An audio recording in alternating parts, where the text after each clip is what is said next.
Miabe gazovio bendejo. Mikpo biakwe fie sana glefio glona nyao. Ohilao be mi oblau. Bondrola li undeli la kesai. Mitone jahila na oblau blau. Bondrola li undeli la kesai. Ekole hihianti. Amekawe la beru ole jijwe me vogazovio chinkulei. Ujahila o taklo. La hanu o vogazovio kwatokwai. Enyama jokore va jola pegam von kuvitone konuide. Ubere kabe mulake ma usoboli santo.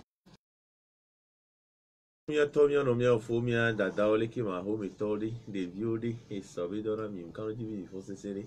Mi o cha mia da kwene ma wulo wo mi fo sesere chukara de mo leko. Ah, mi do me we. Owe ada wa to ma jahana nenu ikware.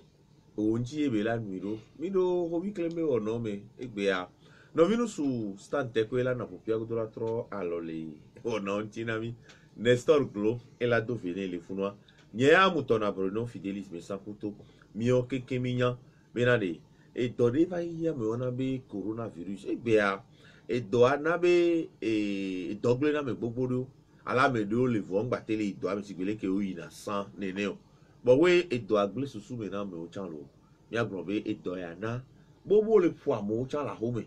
nu so we o le gbon be nu no we nu ti o ya lo no nu le po me na yo ntoro o no na du ni san. But we be me gbogbo do cha o ba fo futu gbeje vi o le me gbo we ya me ga ho cha o le me lo mi nya be igbe cha yo de mo be gbedura be te pe o wa tro mo pastor do le biji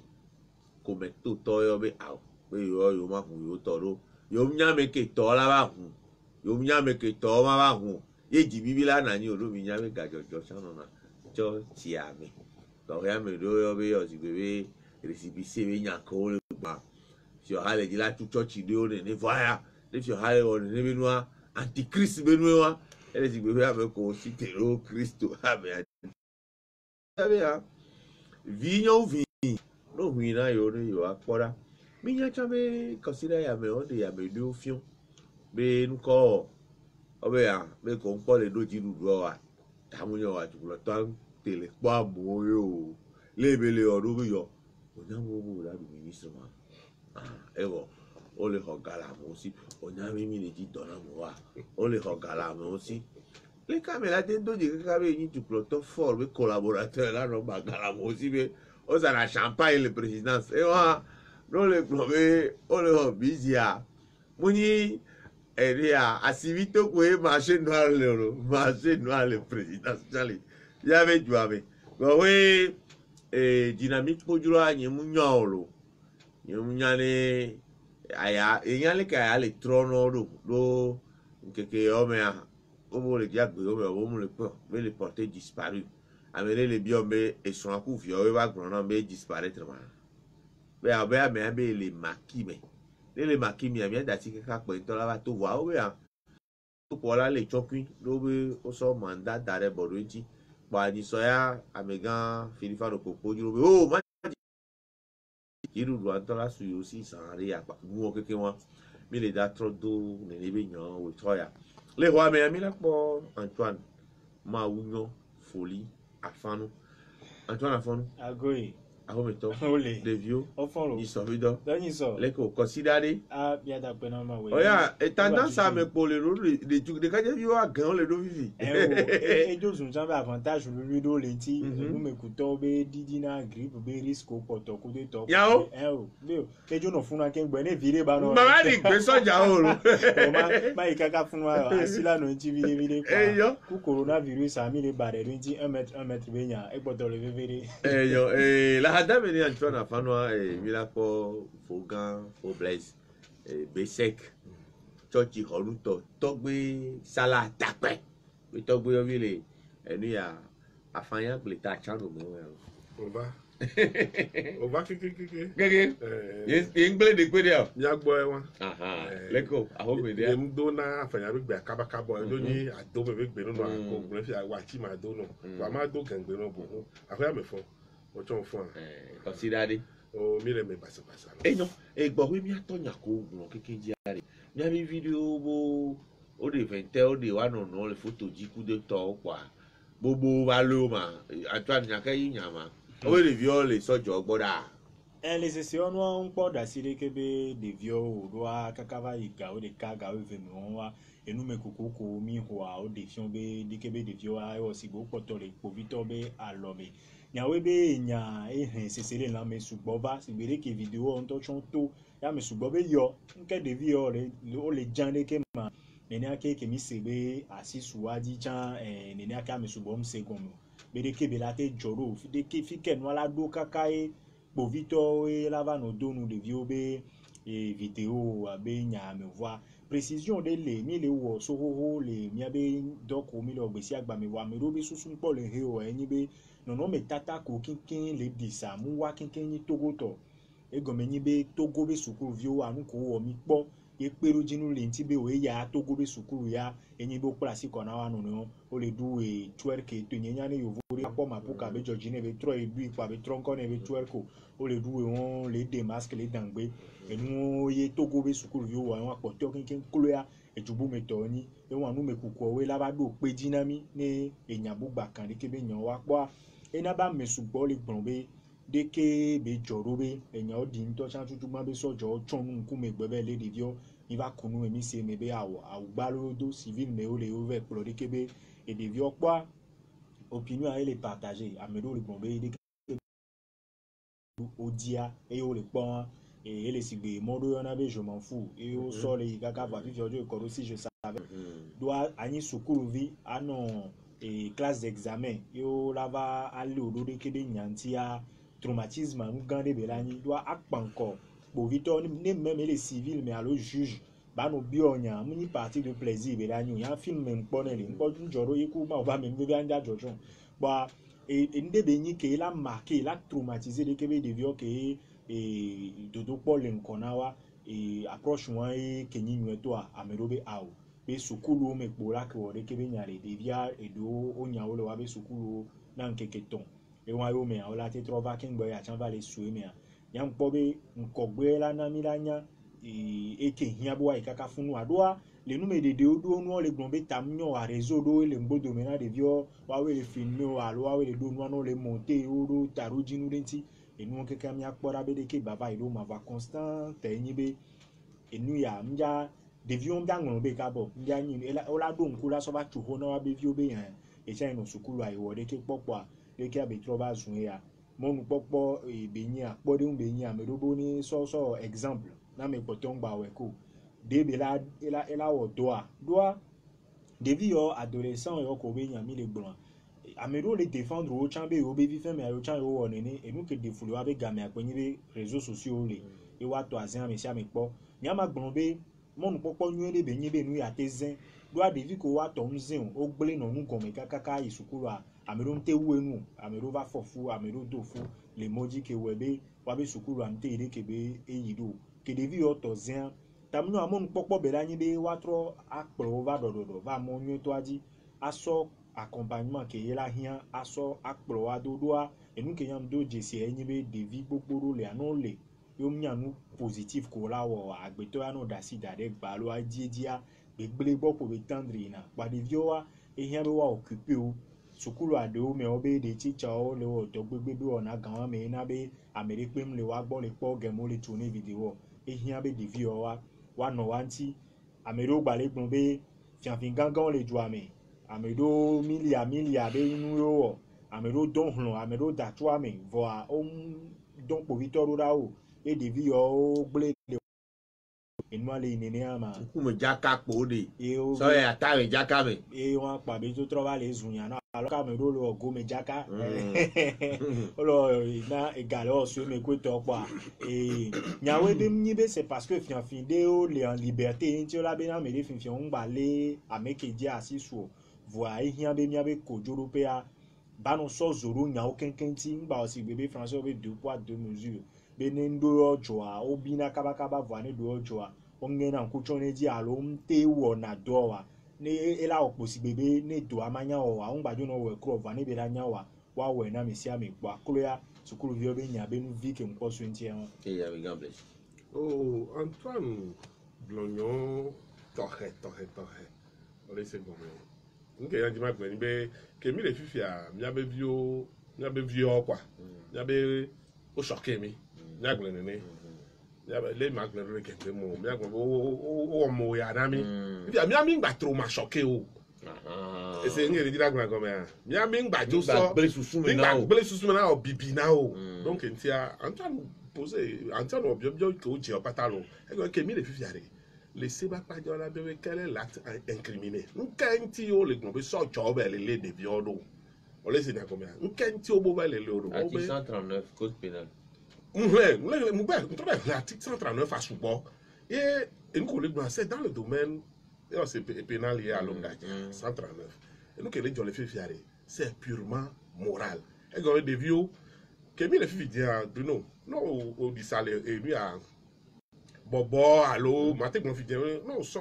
internet di gbe a mo ko le sibe oni sibe frère maçon odo plateforme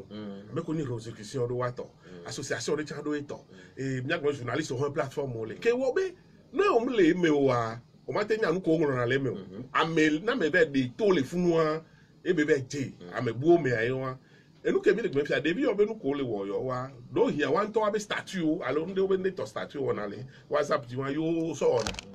do da alo be battle o ne do da wa no le we do wa no le we do da wa no wa ne America be de America be de to so wa be groupe que mo on la minja ko ke o yo c'est purement moral cette affaire e go be nyem nyan ke ye loko bo nto be o club script e de kai ke normalement script ka ki ba convocation da wa ya ma lo o convocation la exploit flagrant délit le be exploit exploit et Antoine Legnaro fibe a so de vivre que ni mineur aba banko soja abolo interrogatoire le obiobia on play brigade pour mineur ye le gbo la fi ko to kin boy brigade pour mineur la e fi ke nya le gida ba ni nyare le gbo de bio o choqué mi vo mi ngba trauma choqué o mi ngba traumatisé o mi a trop choqué o ku e nke le jo Antoine Glonyale ke nya vv no po vidéo ko le glon ke mi akoyin to go to ano pe enu benyi mi la gbene de vieux voix encore yi sigbe Afrique de l'Est to ko mi ko le meke de vieux le wo ama pepe nu le me nya to yo de vidéo que so cache mi kucha kembe ma to nya dia mi le presse me nya be presse me nya se nya ka do to ne me nya dasiro dile ke mi be agban le nya be journaux traité nya so de vieux photo ta o di o nya we bo so ta jo ne de vieux voix que vidéo le dit ça non pas vidéo ko la nya de vi ke o so ta na e chan les miabe doit mais devions mineurs oni et illustration que mila wachan comme presse ni ndebe sensationnel journalina presse on connaît presse à une que ni scoop nous il a été toi même sous ba di quoi et journalina mi wo ni no ni so sang le fiebe y le second me mi ato so traitement là mais quoi non laisser Antoine le gben chan le les faux puritains là il y a trop de faux puritains au Togo et à moi le pompo si que wa ba gbe me on gain ko de po ne me à mon no tenu debi won ko wa be o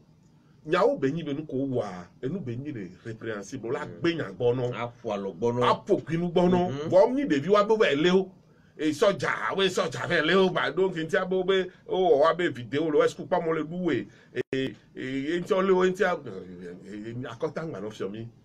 bien no clôture nous voler et nous veut voler toi anti mais vous avez qu'elle le voler à 139 ben ya wa kwa ke ni débat garder les filles ya mo mi le wa surtout pareil et nous que mi le gloire moral là ce n'est pas de l'ordre public et nous comme mon moral là ce n'est pas de l'ordre public l'ordre public est de non no benyon et ni sigbe wa be tranquillité sigbe amener nos church filer pour bani ba donc ba bo les na be voisin les dans l'on wa appeler comme les dans l'on wa soja la te va le nyawa mais allo le bon salubrité ko le fi dia mi sona e gbe dido ano kon gbe agboji ano nu e no ke mi le gbon yare school sanction disciplinaire be nya de video le a de wa school be school pa be niko allo e do la udo me ke school abe niko ze le dia sanction discipline school o we la sanctionner o ngbe ya be dike de vieux choqué mi vo ya mi ngbe trauma choqué o quand il vous qu'on avait affaire à suivre les que il y a va voir nous donc mi la va gler tu va passer mi nya be et dans les va y a me on a be coronavirus ça qui va aussi bébé et we try me ne do yo be family o mi agbo et trop ta dogun ami et trop ta dogun ne hia ìtọ́ gbogbo ló lè àmì ló lè gbé ìtọ́ ń gbalẹ̀ wá sí o mi sì bí àmì ló lè wù wá lóko yìí àmì ló tọ́ àánú pé tọ́ àmì ló káfíńà ló ó wé àtọ̀ntọ́ la gbé sán ejò lè hún ẹ yà tún àbá kú bọ̀ wé làhó mẹ́ kí nous sommes les affaires nyɔnu alẹ́ affaires nous sommes agam le gome ni o kí ká mẹ́ de bí agbọ̀ lè kán ọ̀nà lè du hàn kí wọ́n bẹ fò pé tọ́ ọjọ́ lè nàní gbọ̀ngàn kà mọ́ lè nà àhó mẹ́ kó lè nà kúlíkúlíà ní o kò ń jọ̀nà sọ̀rọ̀ ẹ bá lè jọ bíẹ́ efú bẹ́ yàn ọ́ tán èmi ọ̀ jọ̀ ẹ coronavirus a ọ bẹ lè gbélé nu tọ̀ lò. ìdọ̀yà bẹ yàn èdè àníwá nọ. ọ bẹ sì dá yan wí lo. àníwá nọ ló ń jábọ̀ kálẹ̀ náà wẹ́ bẹ́ ẹ wọ́n tán èèyàn bó kébè yín wá á pèsè o pọ̀ bọ̀ coronavirus à ń tọ́ ẹnu bẹ̀ yín lè lóko sí doa le Togo le kpɔ ɖe nu me amedzro zin wo gbogbo ɖo wa wotsu nyisɔnyisɔ wo ɖo osigbe wo le dzi la trɔ anɔ fún viɖe secteur wo keŋkeŋ wo le impacté ke wɔ be nu be nyi le kpɛ le agbetɔ dzi no biɔ ame sia amea kolo ya awɔ be nya koe bɔn enu ke kan home ba gbenɔnɔa ye nyi be ONU obe okpedo de sibe soke confinement be nyawo ko to va violence conjugale ko to egen suwa ba lo ai so agbo no ndo chon ba lo ina wa so gbo ro doko o sigbe okusi kaka bokan me sin no bi no nyawo alo da wa chi kume kaka wa to yo no nyawo amanyona o pa obe nu o po be sugbo loji ye nebe to be confinement gba ye di abe nyonu late a noter sigbe million entraîner be grossesse ko late ba no désirer comme dio wa et wa vonu ke le ponyi be e o sigbe violence abakpa dia eti ovo gbo do awanto sun pewe nyon le doku hele wa gbo ho san e a me sia me tojo ido me ala ngro be sun abire o bureau sun agbo lo asi maîtresse be nyon sen na no pa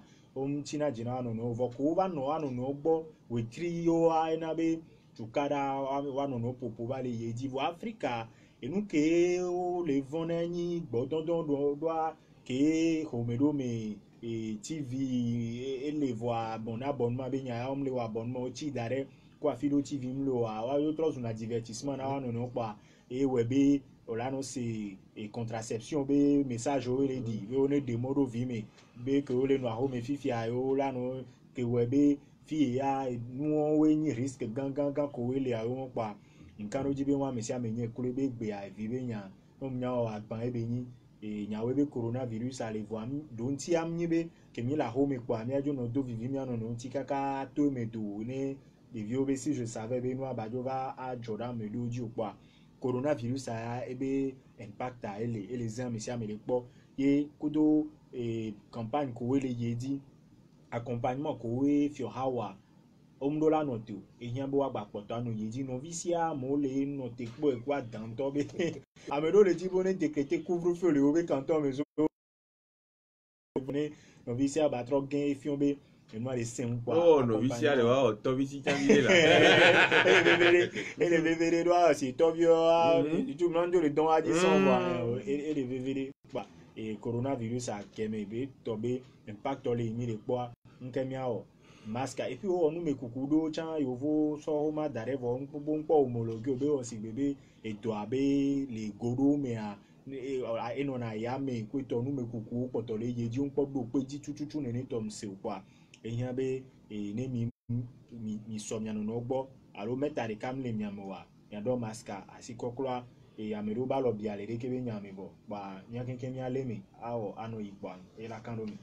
amicable. Oh, yeah. It's okay. Yeah, about it. The guy did even more than you have adulto. Yo, vonya be ame do bale kwa gale zwa. Sophie Cole, ne n'oublie pas, la kwa gale. Que mille ya la se fini so le bombe. Ne be ka obe bouvoir. On va se garder hani so. Ne bale pa nya ka ho mo be masque pe plebe nya de. Ha bo la ba ple masque de ka bouvoir. O ko be Ne sukulu.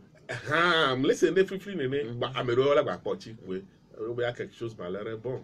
mais faut mais et nous tourner les oh e ya be ya cha on blo vivi be coronavirus a jo sida yo ba me do le so no e que me mi le ale que mi le o se gomea e lu que le di la gbe be nyam laisser mi edidjɔ be Antoine gblɔ nya wa be yovo ba kpa dzi vevie me sele be donc ko be confinement be nya ba Suisse be statistique ko kpɔ tutu ma ye be ménage wo esrɔ̃pewo gbã donc ntia wo nɔna nye ndzi ma nɔ gblɔ yovo be nyɔ mia gbɔ fi ya nye nya be statistique de le Togo egbe ke le gblɔ be Ise wi wana dɔn lo. la nye mia statistique le Togo egbe ke so ke coronavirus wa be asoho gbɔ nyawo le gblɔ be asi so le so asi le do la nyɔnu gbɔ nu ya le to nɔ Antoine le to nɔ be nyɔnu Mike Tyson o tsɔ le wa to ka no toa papa la to voilà wa esi be ye po amene ne wa yo po alo gblɔ be eso ya wa yo to le po ame mi nya no tsa afi ke nya gbale di la ya question de mle biobio de le one do ko nye so nyi so ke mle se radio di mle se ATBF mi ATBF ni ko le wo mo de vu me nya wa be be mle bia do ko be nyɔnu la suko la te gbɔ be ye fɔ dɔn me fua. Àwọn dɔn fún wa. Ẹ gbọ́ sọ̀gbẹ́ o. Eye le gblɔ la nyɔnu la suku la te gblɔ be ye sɔgbe afɔfu wa. Ẹgbẹ́ wi. Ela o pa yovo be ɛ ko le gblɔ no gblɔ no ne tɔ wa ela wo. Enya ko le gblɔ ma te gblɔ ne tɔ. Nyi bɛbɛ. Ma wo ejojo ja mo. Donc etia so nyi sɔ mle se enya kaka wa le gblɔ be o ne de mɔdo vi me donc etia de vi mia gbɔ le mia be culture me yen ka nyɔnu ke la suku ya la be ye fɔ to me fu alo be nyɔnu ke la to ya biona be me ka do fa ne mo la ko la gblɔ be esronye we tri samlo yawe nu kan to an le gblɔ keke be fiti popo mpasi o voane le mi gblɔ le mia gba ma we nana ne ma wa na le fika mo wa donc enti o le gblɔ télévision be abonnement le ko amero le télévision tom le kaka abonnement nyɔnu enyi télévision o le se me o yi mia be copy o me le fia télévision ale o tro ma mo gbɔ o te da wa ti kume wa no ye nsen bi le wa sia no no hi anu so afɔ le po mu akeka no do xɔ me dzidzɔ kpɔkpɔ ke le eso mle do ame teto so ha ne don so ifu no po amola no do no ko no ku he bolo no asia mlo atunta won pe la nani nyawe mi a ju kan me no blo nyawo fa be coronavirus be no anda ai jeje ne nani le ata me jaka me lo kenti a won ba ji lo corona la de bio alo virus ya o koko akoko ku bibi koko ku vivio mpa mse menene cha enu kele anyi nyake mi le gbo so kanyi so de be corona be do ya be nyake ba enu ko na desikli ba le hi ya me le gode pepe me le gode nya nye kele fi na me to na me yo magbe yo volo donc ntia le ke mi ha mi gbo na po no se le ke ola bo le do le fi ko to ko yi ils vont dire qu'on dit à Chartero qu'on a l'hôpital salpêtrière la pitié salpêtrière l'américain au bé de Hagbalé hôpital américain de Neuilly on no pas quoi on doit tenir à Val de Grâce c'est un hôtel Dieu elle et Notre-Dame de Paris ba hadami catholique to cho ti gan e ko ti gan le ni no le furu kwa ne o le pogale Notre-Dame de Paris non si e ba voilà ni quanto passe e do jeme no ko ba no kwa me ko do afa do le sister ku do to na service ku do wa cho le gbo fun be nyon lo wo ne ba to ko po zone lo ba to ko ke wo ben ke mi le gbo ne yo voku anu ko le yo acha hotel Dieu salpêtrière no pe to voyez do wan to yo pu ha ko ro kwa nba me ni be nya me gbe to do lo ko gbo no ni le dira dadi ka ko hi ma yo be hi akwa ke ya mo lo na ma wa nya me gbe to la ko hi ke wo be hi de nbi le fion po ye amesia me do ba ku me fifi amesia me nya hoho ni do ko ni wa idoya qui va parce que a changer et mi a menu popo le qui mi pour na %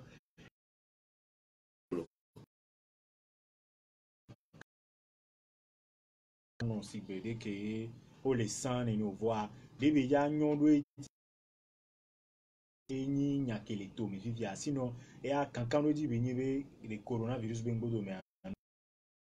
on gbaja no si be son si be télétravail be no vivia ajodo po be yo la wa yo kengba me consommation agba trop reprendre quoi télétravail ama gba te ou voir et des mia so nku dare et les ibede ke to go be politique ye nyimnya no ba potole ni na e ni ahihia le egbe pon coronavirus e won de ke ngbodo me jaba no do kan do ja pe ni be e la ba hia be mi atro mi ba gbenu no ni mi s'adapter na de ke be do aye secteur ye yiro secteur d'activité ye yiro chon le to so ho ko we entrepreneuriat jona jina egbe a o do la le nku video ihe anti apoda be fike mi le yo e de ke ti ro nye pare no anyi be ke mi le fi anthropologue me laisse président français me laisse président français Emmanuel Macron que yo le fi fi abe ni to be jude pepete be po que wo be no ke mi le glo fi yare et donc si les miami de susubelana et nous la trois ni nyanye le tia amebe amoni susufuna du no e ya certitude be nyiro se ke dike ke de pendom le anti obe profit ke o ja pole me o calculer dare o vo mi abe habitude lui do akwa ya nya akwa ya meko funu apo e tro video ni gba na si ameko via nya we tu le ke ya c'est ya comme ya meko. Je te dis qu'elle arrive. On m'a dit qu'elle est là, tu crois? C'est une bière allemande brassée au Togo. Tu es sûr? Il paraît que son goût est incroyable. Ça va nous changer. Chut, elle arrive.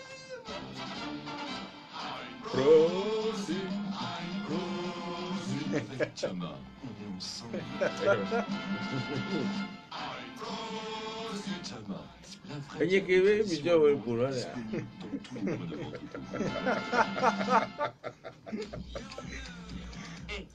Et tu vois, aigle bami, et yamia, tout du riz, bambli da siami, oh, wa mi siami là, ni, pour les dire dans les deux, yamoula, doula, du yiti là, sans aigle bami, amia, tout du riz, cholestérol, puis le canton, les mecs, mais la blé, il y avait dans mes sentiers, c'est ça, les salades avec badjo, ou bien brûler la doigt, sans aigle bami, et dit là, John, Tochan, et Yona, et nous toto, non, pas ça, Tocalamilo, manania, quoi, non, comme Pérou. Aigle bami, amia,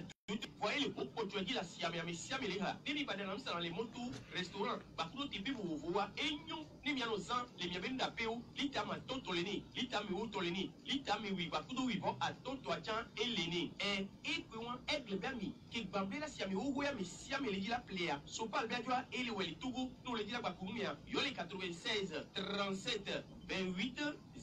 03. Pour la bâtir les 22, 71, 10, 41, 10. Et puis moi, aigle a mis à coup, et bon, la ville est pépé. et ya mega bless e be amia plombe o demo be wa tro hu mia be sense o be tepeo e church o mosque o e jibibi le pastor ro ba paji ame ro be yo wa do tagun yo be ame yo mia me ko to yo la hu yo mia me ko to yo ma hu enje o ma hu pata o be yo gbere ju do no to anene ba we ame ro be o be vi anyo vi wa e gbe a o church o lo ouais voir o kwa be mi so amle to no be ke to be do ke be ni va ezefifi be mi la no apekui ya mi mate tu mi aro ko kaka so na carrément on laisse comme nya nyem le dilai et débat dont ame aro blobe oh le church o ngba church o be church o ni lieu de contamination nya nya le dilai débat me e hia be amesia me ndeku ke nya amesia me be ni ma gbon jijo popo no vo e be nke cha wo na ye be so do na besoduna dj me ehia be ni ninu wa za mi no egba amle se teacher gane en call mi radio de kaje le globe ya professeur ekwevi kuma bi dj mse be ebe me de do gbe le globe fi ke yo do ya be ndo yo da si do ajo vo abe riposta c'est-à-dire dès que yo trop encore do abe yo maîtriser et ndé pépé le yo ale le ko no susu le be te gba be mbe edo ate gba ko idi vo me wela na ye edo amazon donc en ta do amazon e o la pa me sa mo amede pe kla na po no ale gbon be o le gbon bo ahun church amole o le ka be le ba o mele hunhun ro vo e amede pe le so fun vo abe le ko ma church kenyi igbedo ra pe o la po ni so ni ato catholic to ojo sojo ko eme ko fi ka mission na le o wa ba o se mi agbere ni otro jonu ojo ebi ile le patajo ni church wo are ko now tu mi ave franciscain o now tro tu paras universitaire o tu Joseph to aksa kan junior ko to. Bruno. O se meji je ni. Bruno mbere. C'est nous. Obo wa ma no na me say vivivi. Il y a Saint Joseph. Les 100 mètres de notre paroisse universitaire. 2 km au patron. Dans du Liban. Il y a 300 400 mètres au patron. Et que c'est resort. Et tu n'as pas leké wow. Et comme pour Miami Jolea. Et lego et bien. Et n'y a ni a ble. Que mi ble a. Que to be mi le ma te pe no lo se mi avec be a. Ajo et on tous les mains, mais pour nous on ouais éclaté né comme ça des affaires dehors tant que à mission dans les kakakawa à mon be o subo evo il y en a pas Antoine bien globé gbe o mu church o o be san do nous on pastor le biji tolo do name c'est de badabadi be nous de oa o be récépissé quoi to voir o jo bloquer récépissé o Ali Jesbe hapo donc pasteur Pojiku be sam demo ba le nya me a pasteur do la Pojiku e ba Pojiku do récépissé be nya date ko na yo be oni so e hako me o ba le gbona ko ho récépissé o gbon ya jeudi et yo la so dimanche be sam e po ba le gbona be church ko do la so c'est pour le voici au avec Basso. Pobe so kaka 2014 o do alote na récépissé nana et churchio ke we be church ko ken ko hun so gan me kaka ba na fi ho mam le wasi o le setia nu pa e ye le to gwa ken ken hen me kom se anu be apen church alo fa maton si ko récépissé le ke we be et church to la te vivre si be discrimination alo stigmatisation ne ye wa be récépissé a muni kotoku acton ko biona ha soso ayo le bio wa chon alors que et c'est ka le régie wa kenken wa ya le bio so wa gbobo anu chu kotoku alo fa de câble à ton 150 000 et nyinde ke nyimnyare ke wa le fatis zéro pata nyare ko late de nou gomedo ke ma ona church to si bebe o le ti o meno amero branda jambe e si bebe ko ti o mena yesu nenia ye yo chan o le vivre fifio et ke kambe yo c'est on le bébé améliore bois church entreprise lucrative venir o po be nyawe be réalité de chan Giovanni on va voir comme tout be nyame soso ya ko wa et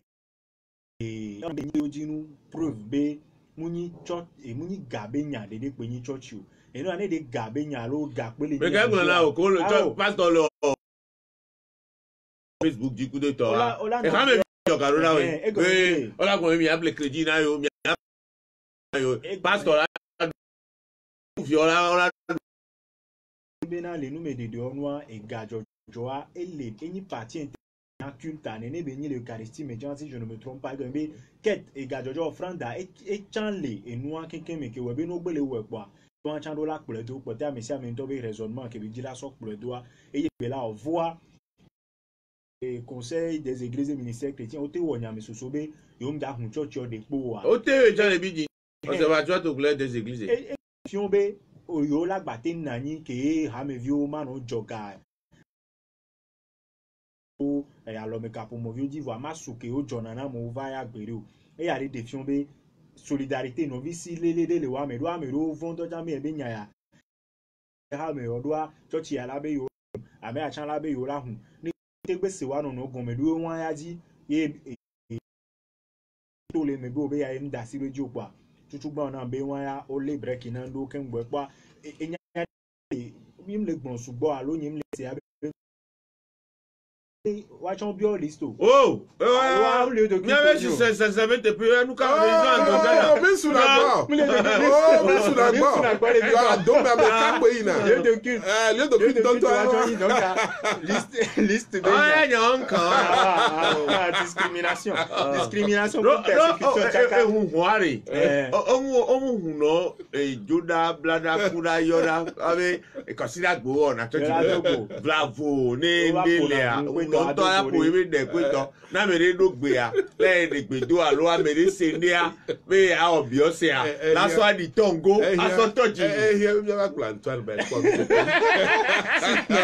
Et là, quelqu'un avait l'histoire. Oh, puisque événement, si bien que les événements ponctuels, on a été mobilisé dans mo, il y a mon sonore. Bon, là, il y a des listes, on a il y a c'est bien quand si bien et Kobe, il y a les gens où il y a et on les dit du doigt les mauvaises expérimentations. Il y a eu à Korabe, à Moula respecter nous à ma voix les nia, mais à Bruno Mia, Bronia, on tombe toi et nous les zéniers, c'est toi qu'on les connaît. Non, sans sous Bronia, doit là, on a si bien doit bien les dire là, je n'y vais, mais les si bien subo toa alo se toa le dila mi o veno doa nyam po fio seume de ka mo le na nyi ro be espace ouvert be ni voir et mo le nyeko do me no pa amu o na nyi piti musique le di gbangban le pompo do to me no e dire ja le ko ro no ti vo la be choti ya ke ya mo la da simo dale la do maska be le contaminant me wa kanfla e poto vide kwa e hia be expérimentation ani ba ikaba amedo wa ho se wan e nyina gbe ko no na ogbonzande ami le seigneur obe ni na medo nto o le do cafe alo le wu aba gbenu do amedo wa e ho se be nyako so na na ile no da gbe chan la filia e servi na nande. Oh, Antoine gblɔ nya voilà. O kpɔ be fi ke be di be aisan e mi gbe ne ani. Mu mi gbe yo. Ke da jona no. Ko no ndo da. Afa la fue fuma e nya fa no. Tó bèjì la bẹ́ẹ̀ jí tèpé la la fọ́ la. Mo bien be en rétrocession ma. Non le mijongoli ka. Ah d'accord. Pour nous mener facteur de risque. Onyare e nu ka Antoine le gblan fi ke o ko le sibe no le bi le gblan sese mi ato o me a enyi be to vone peta to 3 amon bona le ke pa nyi nu sibe le ke o gblan be le sibe le Christo pa ji ya enyina le ko gblan no Dodo eji louange d'ensemble ba nyi que obe wa no boya trompeteur c'est le cas de pe montrer peta c'est le cas de pe montrer peta peut-être obe a me ante to no e de ka webe de que to ala ko fi ham so susu tan le plof no do kakaka le apa ke mi le ya fifi dia e na o mo le mi atobe e le obe noa ndibe mano raison ku susu be waya omle sigbe opo ha poto yo ni hamlego oni ha sigbe so catholique vivi dia no be conférence des évêques o nya be diocèse ya lekea bishop de kale kole no so rano pede o nya be father ya kele funa bishop e so eroda ne bishop be ngba wa egbe wa mawe o le sere gome ke obe waya le funa comme mi a c'est btp oni le wa do ko si ya et là de Anto edo ebenu leke o la te mero là de fun nko be mi a su nu to a yo wo be ke o me pe et la vivine mi a me be to me la fa na mi vivine ba be ko dira me on mi lo le kwere nu me o te a pa de liste to ro o se wa no no ko ke le glo a jo be nda le glo san be church ya ni ne be ameke ina to pe nyam ke be pa na le fun mia no de le pemele no na di na sale mia be kwa mele funa no na bere amesia be le bene be hoselo e fiari le ya me ari e to kuru bi nyake mi na kporora ameke we aba yine ne bi sese o mi tepea masala si o church pa me yo fike yo ni doya ngba wa to be funu ai do agba wa so ba tra fo le do ame nya kan di la sinye so po nko npo le jupoto me ko we church o le ya o le huan et Hamevio les deux masques pasteur les deux masques à messia mais qui veut participer dans subo quoi o le wodo se o di do bible awa ko les gens e gbon no be nya kwe wa be jugbunu glo gbon o ne wodo di pa di kam sum ne wa yo voir et pollution sonore que les mia be jume gbe a et church o to asra e so le gbogbo la no se di o la no hun la kota no so fi da gbe tro me kaka i jora gbe fonfon me geme o fon amero le la tron pas mero o batron pour musique les bouts et gbogbo tontonto pollution sonore a pa wan di VDB et nyawe et sem demo na church obe wa no anu ponu sensen bang voir et si adola s'appliquer na fiose ochan et les be justice abani les camp mena mesiame e fifiari e inde kale yemunyo e judo no toko le gbe a nse potole wa si lo voir o nyambe yo le dajo la si pia dia me do rajo amedo rajo la fibu ba ya fibu ba ya medo ya o la pote agba kwa yen kan yibo la gba yin ju don no to kaka o la wa so ta so yi yo yawe yin nyane egbo kudo ni ko di ba yo wa wele odo npo le doji dudu do so ko d'accord les pewetri fe gwan ke vi vo vi agbe a kaka du ploto wa fi ajogbe a le si ame a odola do ji dudu ye vo do ni a be nyina le du ploto le mi so France ni so a o da nu to me ba ko a o do le premier ministre kaka o do ji dudu ye le ke vi du ko kwa o eju agba to ji vo Antoine o be ko po le po du donu no to o a du ploto abe hado to do ala amedeo ko be yo ni du ploto abe collaborateur wa o le di ministre avere be ku dine be du spaghetti be ku dine kaka fon fo kwa be ku to re di do ku e jo be cadeau mene be do so ele si gba mero le mlan le ku dine be o le tro du ploto abe collaborateur e do ni so ame ma de oni yo o le o nye ko sebe o la me on tondo ya o de ofion le tv nyon de ka chan lo wa me o so o do ma e o be ne ni aye o yo na mo si bere ko po blaze fi be jo ame to ne ni o pa ara be o mu ame mu apparence le pronto ame onin to o to ba ye o po no no me awe o ba me a elate pa alo o do le fi o ha me be hogbon jin san le pa wala yo be o si be ba me gan le jibe wa so daro fi reke ba be peto ya reke nyonu la yo tutu be ni secrétaire et peto ya reke le tutu dossier apa be oni so ga va be gantom espèce de kem jona dine be oni so ga bi ba ya je wan o sana wan ile le présidence a be marché noir le présidence a allo enya ke o le gbon wa yen présidence do cave yen yi be o be cantine de la présidence yen dun le fun le manya o allo ya ba be o sana wan do yen la présidence pa yen se be cantine le bon invité mu enya me le senya wan le pa be champagne de non afunu ya be nke atukuma de 97,000 et wan ya caisse de carte no e wan ko ngba ai jipo ne pi de ka jare dino re ke pola do jipo po so j'aime de l'immortalité les élixir de vie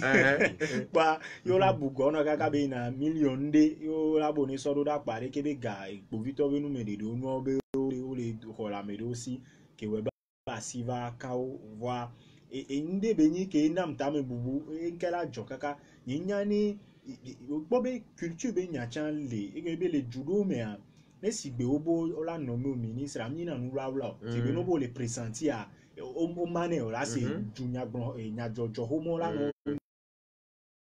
voir culture do me se mi agboa enu kiken jina la o se nu gome be nu àwọn mi gbagbe on to la ni ba me river se fi o inde ogbe pa ede ala me de la tro edi nyiro ya ke webe amedo te genje de ke be monter triame ba kan fran o a me ke genje monter triame amedo la te gbon be mje alo mje na anyi ministre do a ayejeje chan vire hia na nya we be anakoro wa mo yon no na asi ha me voa eke ba me wa asi suwaji de be la to be chuchu ba kojo do po la baba do peji be o re ke be nu antontolo alo mu wo if ya de nu adu afide be ke gouvernement no me on ton no be yo ya o ejeje anene be nyine wa wale se me odola wa chan no elle il y a corruption il y a pas de corrupteur il y a pas de corrompu sans corrupteur ba aider nous ajo ba do afile kaka ba le wona mo se be alom le kwa mi ya yo wale wo amevo alo de ko et a demain nya ne ye favoriser de kebe nous on voit et chan yo be mi abuta me o nyam ke de funan le nya ke mi le glan na amote de susuwa ke wa nya so ni so ke le se nya le mo na mo te na te de susuwa ke wa ne be nu na ni ke wa mo wona mu marché no abenyo sous-traitance ya o ke nto yo le di be azan wa c'est ke wa mo wona sous-traitance ne poste de ministre de Togo ya mu nya lo donc ntia no oru ya na pa ma no la no me o ministre te me ne be nu na ni no amedo mate le apa ojo gba mo dato da moji no mo mate no dato da moji o le se gome na me o te si te be le gbe onya o le presenti la ni ministre o ja trust mo ele wo bo ja yin ju don no to wa ne le ko gba ba da pe bi lero e ho ma dia du don no to yin c'est une charge agban e be yin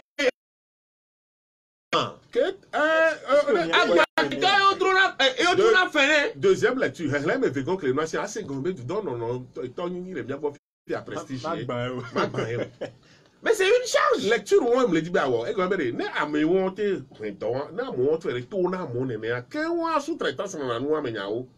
Et vegan, à me couvrir les gouvernements, chacun, et au que le filet, alors qu'Antoine les gouvernements se placent, on ne peut pas mais on va faire. Non, pas, on a été bon, on y a un champagne ko le gba yin ton le jira mi na yin ton le jira mi no ameyo nya ni nyawa ma ya ba jira to yin no ke ti an kan gbe no le zaka mia o la so yo no ke ti onya no so mi o so mia ya mi la be tron wa ma wa no si gbele ke oh bien matin on va te ça mi le don là onya kwa le nu kem le gba yin be le kaka o ba me re ale me srona du don motor be gbe yark ah, il va être beau, ça. Ah, bah, fiaga. Eh, non, on a fait ses enquêtes et puis, voilà. Ah bon? T'es sur le mec, bien. Quel est le fifia? Au beau, assis, va dire, yo, l'on chambre, yo, on est le menu. Champagne, qu'on le gagné, on a coïba, on a tiré. Donc, on a des gens, yo, vous m'avez donné anxieux.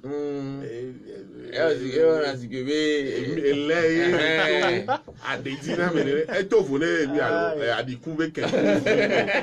à nous, on come. Oh, tout comme il a dit, on a dans là, non, on a dans les là, on doit voir, on a Godina, mais on a dans voilà, on come. Et sur la bien, on on s'appelle pas Jana Vero, nous avons bien même quand tu dis noir, mais Dieu les lance les noms. On a dit non, caca, donc, mais Dieu lance et Gacobo, ça n'est on séparé, vraiment, non. Oui, à quoi Béglé talk on y court, même là, on a adapté, allez, à danser, non, oui, ton nom, mais il champagne. Koiba, wana hama, et les Horatica, Sunday Mill, Sunday Mill, et on est. Et nous, à mon nez, mais ça, Barry, notez là. Tu dis, allez, gouvernement, Kayo, les dilado, et fort toi là, yo, à quoi, mais jamais, nous dit, Kakao, ils sont avec un bavard, quoi, lancer mandat d'arrêt contre. Agbeyo bebe afoko be obe o sonya se de obe Kojurupia se de obe Kojurupia be etogore no tenua ke bele okuda agbeyo me bele sigba me yo me chichi ne nya ke nto le nya me ko le gouvernement ko le dira do ame le dia no Kojuro pro me agbeyo me na ko pouvoir la santé le premier ministre tien ria Antoine Ajombe be da to gba mo le Canada diaspora to yo asade il n'a juste un gouvernement à du tac pour la tienne au bela no. Oye les diaspora moro. Ya la we. No le tiene un pollo ro atamio maki be nyare kere diwa yenya ne java a onu o gbobe et courir que les nyawanti les miabe jumeli fi enyi be o le kukwade gbobe les filles a obe amerobe nyabe politique be nye amerobe a obe nyabe to les politiques be nyame be penal fike politique ali noté do e fike penal ali to e le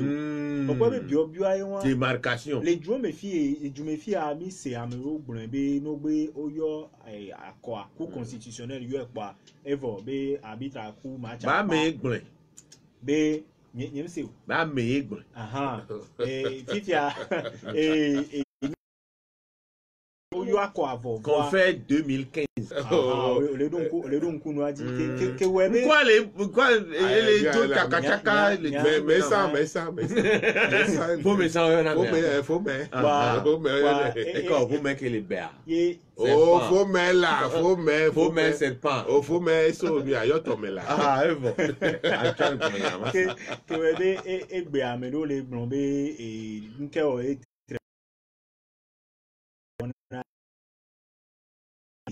okpobe jo zume mi abe jo amechan esenyato wa garumu wa chan abe nyajo edo etina teru wa nunu nti amede ola bi efie la be awo be nya be nke contentieux électoral be nya alo akodada crise politique be nya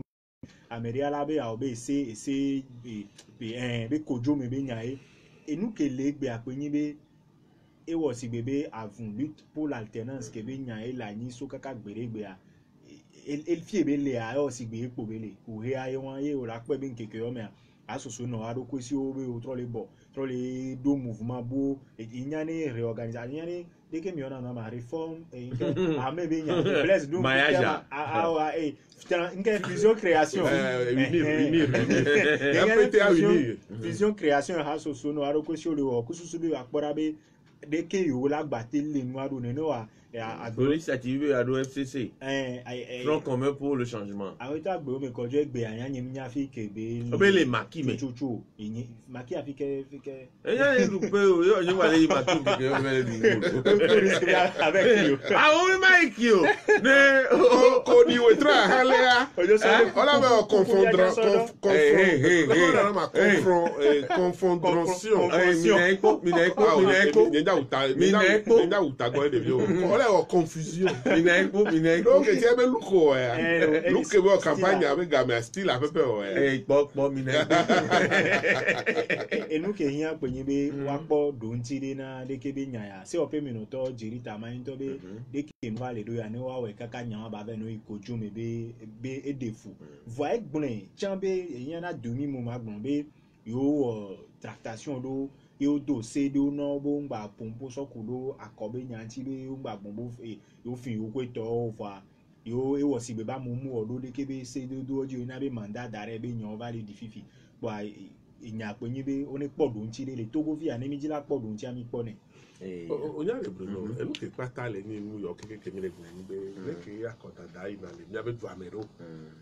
donc ntia ntutu gbe aye jirudu ke le gbe adako kwa America ye obe amela be ye duti ke ngba jirudu agura be duti o le se nke Nigeria gba ke wo be ke mi le fi diare ne de nyi so ba ko ke mi daba ya professeur Olu allo docteur Georges Kouessan wa cho la te gbe odudi fa ke le ke be nyala ke la do bubulu ta mene enye professeur Emegoge la te gbe le dila yo et Chassona Traoré. wa cho la te gbe odudi e gbe be Fabre. ne le dila yo wa o me Ya le fa jamia te docteur. ne le dila yo NC to le nya Docteur. après que ne le dila yo ANC to le nya mo ado kentia e jo tro zungu ke asoso me ne le dila yo ni ko voa nke le bodem ke le dila na ni be non mais que me akoyina le to wa o vicier élection le Togo et o do bubulu élection be wono me le Togo kaka do afide be no d'accord voir mais Amérique tombe dudia que me le fi me grand be o me be yeduti allo voir cour constitutionnel Seni cour constitutionnel mi agbere obe abega for edudi que mi le gbe akwa enyi mi a résultat ko ba le yo alors et tout mais allez que ameko d'accord vers sous bon ameko on y ko et nous on les trama kaka on a be ameko ba te gbon ale E no ya kwa keke nkoto o kanu le pepe ntoju. yam se na no awo o ma te se gon mo ya kanu di o ma se no bli wa gon me o ye le di la Bo la me o ngro nko la firi ame we ato we dako. akoko mi dara le to gwen wa e akon be fofonu ye gase ga me ameko pana nko di lu ogbon be eyo edudi ko di lu a ogbon be di ameke le di lu a pa ja eye edudi ne problématique ale won ke wo be Ya nya si de okay Mali amati baba mi a ko se de o la tati se de o Ochiboni babake tati se de o Union européenne ya Union africaine ya tati ame o patala e lu ke le la Il y a la communauté internationale. oh ameko va pona ameko va na champagne ko le ko iba ku no awe Nicolas lo sombo va na hotel on a hotel o la ko no me pompi ko na communauté internationale me le ko na no Bruno also amedo na ene o champ you don so yi ku to na communauté internationale o ni Ya. Ale do mi aju gbo ma. Ne mi po veto le pe ame a. e do wa no le nu champagne suboa o le na do kaba Sirus de fois. Go va tener. e lu ke le di la gben bere conteste même des élections les Togoana be E wa gbo ibo so nya wa juro be déverrouiller des institutions. Agbo ibo nya. abi se menye ala o kwade egbe ke mi le are he na me le unir me to na nya enyi kwa be 77% ko yo ne apito Ah, on 77 wa so no wo. ne no wa 72 allo 72% Hein? ko bo so na apito for be yi kana no di ba mo d'accord na ma to ne be ke we ble ne ro ko Ah. oh la nya o to Que yo la no kanu le bi ame ma. c'est nous qui les gbon na am le to no be le ko vicier et ça dit contexte électoral dans le Togo are mais et professeur Oluchala te gombe edu ti fala. E gombe. Elle a pas de nous. Kéré, tu comptes fort, pas 72%. Olu a pas de nous. Elle a pas 77. Et il y a 77 plus 72. Alors, Bimbo 103% va y quoi. Ako ami ba incorporate. E nke le di la gbon re, no, no, nke le di la nke gombe le di la de na nyibe. Te nu ke le jolly to kwa. Ken boy, o la ma no blon agbe mo be yan. Ken boy la no blon agbe mo eduti. il y a l'école là, on y a d'eau. L'école là, on y a d'eau. Nglona be no be nya nglona be nke le jolly to kwa sibere ko ludo be ameko dana ludo dana. Be ameke be twa agboa. E la ho agbo e. E va ne tobe et tu cloto fo bi di vivi po yo agbo me. Be agbo me vi ko le maki me are. Enye forme le pompon no be to le maki amena va. Ndima pompo kudo. Jean-Pierre Favre la nani e me gogela e go me André ko po ko mele. Tu cloto va kota tabe o no me. Wa me André on le tu wa ko ko me kaka po. Si gbele ke e journal le Roma be la be abo mus papam. Ba la be yo po solution le do alo pa. Enye ma na be to kwa. C'est solution ko kanu jibola te po le nko le blon. Ah non na nyola ko solution. Fifi ameretore. Me ko ntoni ha gakwa mi alo blon no. Gahaha me o tourna. O nyanya we to le lo ni ko amekoko yo wa. O nya be wa pata. Le wa ma me ya le ndi da sile ke gomi. Eye o so le Yesu be we gbole. Mi do Tommy c'est bien avec quoi il a d'appeler éclou à il faut qu'on coupe au caméra na mia il a d'appeler il y a cette que no kojo qui en réalisation mi ma nglobe no vinu sur stand te ko kudo Nestor Glory wa we 3 si le wona onti yam ton na Bruno Fidelis instant kuto avec we no jini le wa me Antoine Afanu kudo Blaise Sala bye bye.